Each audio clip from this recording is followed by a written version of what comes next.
through already? Sure, sis. I just finished the letter to Aunt Helen and Uncle Ross.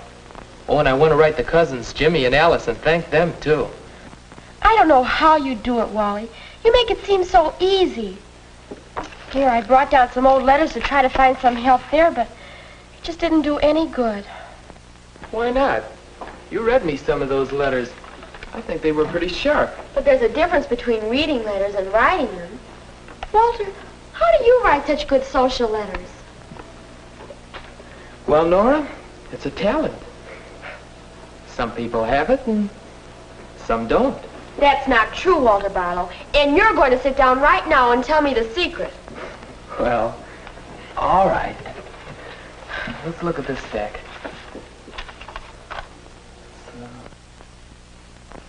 What are you doing? There. You see, Nora, different letters have different purposes. They do all kinds of things. There are letters of invitations, and some of them are formal ones. Now, let's see. You don't seem to have one here, but I got one in the mail just today.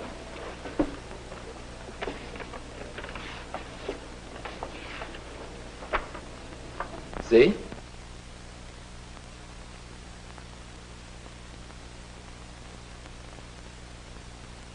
You'll notice it's written in the third person.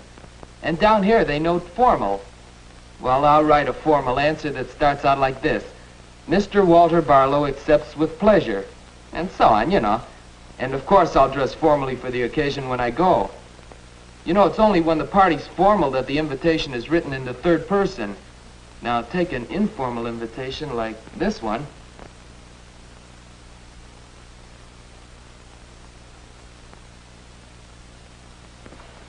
You don't have to write an answer to this kind of invitation.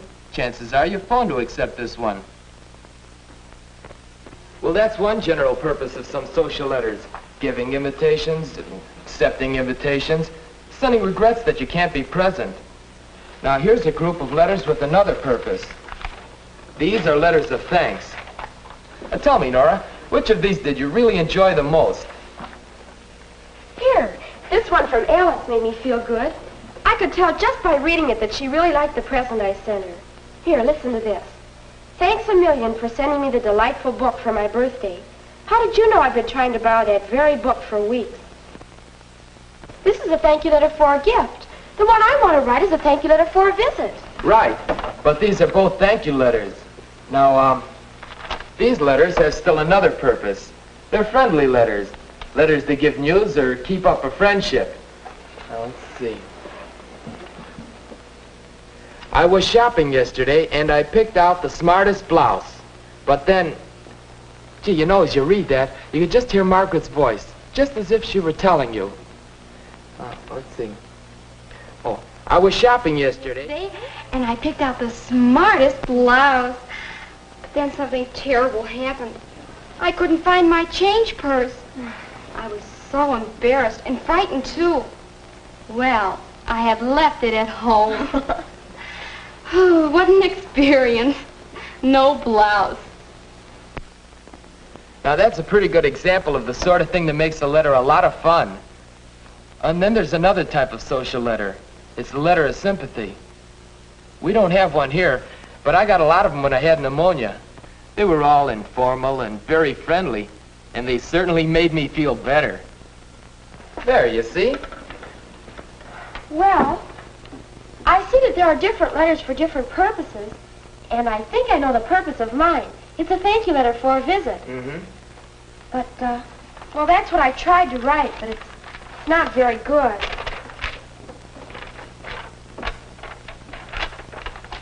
On notebook paper. And torn out. Written in pencil. Hey, you'll want it neater than that. And you better check that spelling, too. Read it, please. Okay. Dear Uncle Ross and Aunt Helen, I hope you are all well. I want to thank you for having Walter and me for the gorgeous visit. We had a good time. Can you imagine what they think if they read such a letter?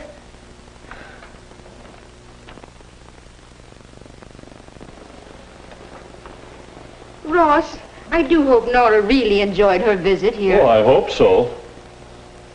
Pretty hard to tell from her letter. I told you it was an awful letter. Well, what do you want Aunt Helen and Uncle Ross to think? I mean, how do you want them to feel after they read your letter? Well, I want them to feel pleased. After all, that's the whole purpose in writing the letter, to make them glad that they invited me. Why don't you try again now? All right. May I borrow some of your white paper? Mm-hmm. And I'm going to use pen and ink.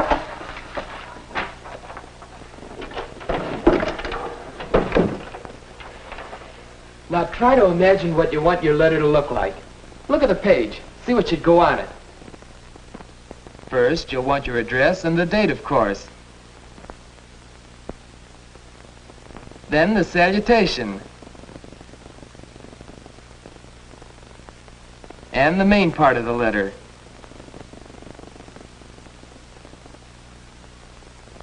And finally, the complimentary close and your signature. You'll want even margins. And you'll want the page well aligned. Now, you got the idea? Yes, I think so. First, my address and the date.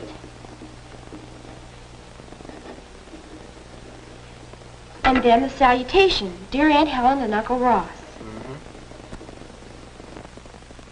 How's that going to be? Seems like a good start. Now, what are you going to say? Well, I want to say thank you. And I want to say it in a way that will please Aunt Helen and Uncle Ross. What would you say if you were there, in person? Now, let's see. I guess I'd say, it was simply grand of you, Aunt Helen, to have me for a visit. I always have the most marvelous time at your house. Well, that doesn't sound much like a letter. Maybe it's not supposed to. Maybe it should sound like you. Well, shall I write that much? Why not? I'll use scratch paper until I'm sure just what I'm going to say. Hey, how about mentioning something that happened to us while we were there? The time they let us ride the horses. Wasn't it fun? But well, how will I say it? You did so many nice things for us. I'll never forget riding the horses. My, it was exciting and so much fun. Why, this is going to be easy. I'll have a letter done in no time. And I'll start on the letter to Jimmy and Alice.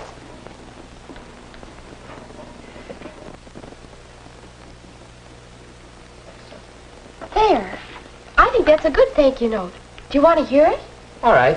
Just a minute. The page certainly looks neat. Hey, that's good. And while you read it, why don't you try to imagine how Aunt Helen and Uncle Ross will react to the letter? All right. Dear Aunt Helen and Uncle Ross, thank you so much for letting me visit you. I always have a wonderful time at your house, and so does Walter. You did so many lovely things for us. I'll never forget riding the horses. My, it was exciting and so much fun. But most of all, I think I enjoyed just being at your house and being your guest. So I do mean it when I say thank you. Affectionately, Nora. You know, Nora, that's not bad at all. With a little practice, you'll be a whiz at writing letters. Thanks, Walter. You know, writing letters is just a talent. Some people are born with it, some aren't. I'm glad you appreciated my help.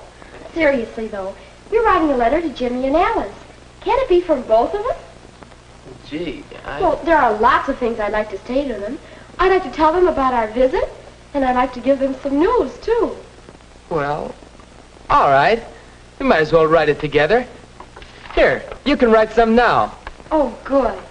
You know, I think writing letters is going to be a lot of fun.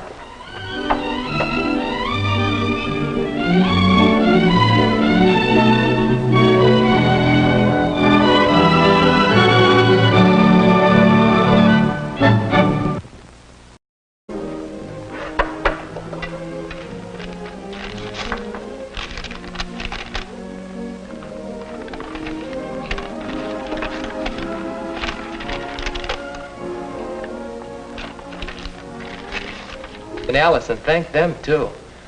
I don't know how you do it, Wally. You make it seem so easy. Here, I brought down some old letters to try to find some help there, but it just didn't do any good.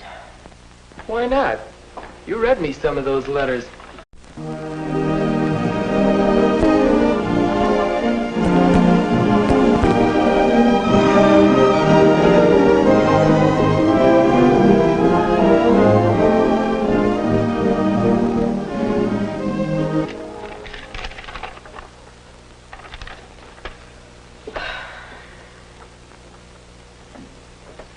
Are you through already? Sure, sis.